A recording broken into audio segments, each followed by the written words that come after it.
Jesus' first miracles in the book of John. It's in John chapter 2 verse 7 to 9, and this is basically where he turns water into wine. And if you read about the context about why he actually turned water into wine, he was at a wedding in Galilee and his mum actually propositioned him and asked him to basically provide more wine for the wedding feast. And what Jesus actually does is he gets men to literally fill up these 6 water pots with loads of water and tells them to draw out for those water pots and ultimately give out to everyone in the feast. And the water they actually start giving out to people in the feast ultimately has been turned into wine. And like everything Jesus did in the Bible, I truly believe there's always a bigger meaning, a bigger purpose of why he's actually doing these things. Why does the Bible go out of its way to say this was Jesus' first miracle? Well, what I'm going to show you right now is another way the New Testament and the Old Testament actually linked, okay? So some people read about Jesus' first miracle here, him turning water to wine, and they continue reading on through the book of John. But one reason I think this is actually mentioned in here is to continually show you that the Old Testament and New Testament is linked.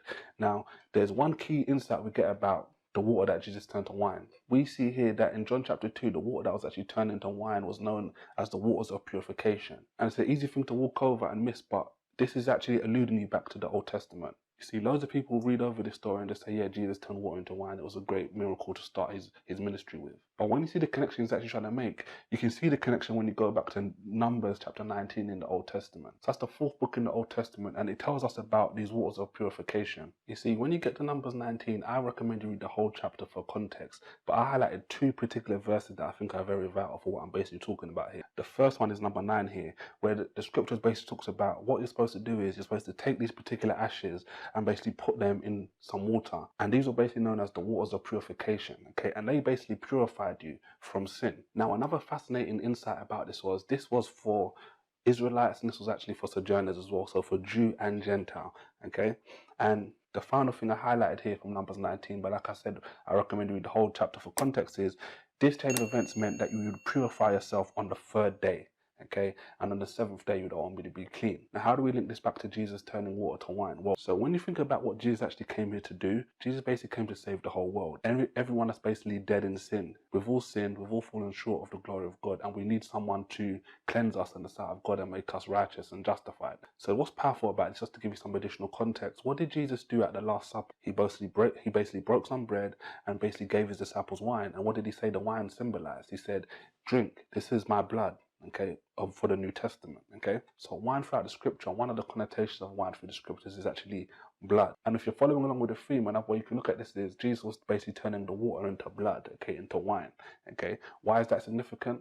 Because it was the blood, okay, as you go on later on into the New Testament, which would purify us from sin, okay? We're purified in the sight of God. We're sanctified in the sight of God through Jesus' blood. But Jesus went one further. What did he do? He didn't get them to wash themselves in it. He got themselves to drink it, basically. Okay, the same way, like I already alluded to, at the Last Supper, at the end of the Gospels, he basically tells them to drink this wine as a symbolization of you drinking my blood as the New Testament, okay?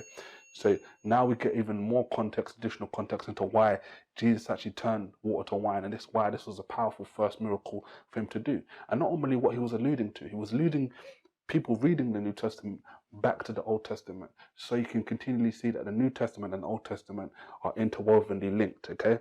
Now, another key verse from Numbers 19 is Numbers 19 verse 12, because why? It says, you purify yourself on the 3rd day.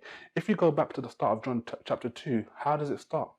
It says, and on the 3rd day, okay, there was a wedding in Cana of Galilee. Now when you start putting this together, on the 3rd day, okay, you're supposed to purify yourself with the waters of purification.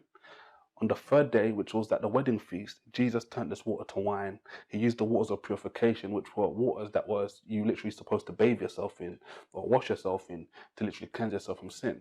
He turned that water into wine, which is symbolical of turning water into blood, or the blood of the New Testament, and everyone in the feast drank it. It was a symbol. Early in Jesus' ministry, his first miracle he did, okay? Now you think about the first miracle he did, which was this, and you think about the end, the Last Supper. On both sides, it's encompassing the blood, okay?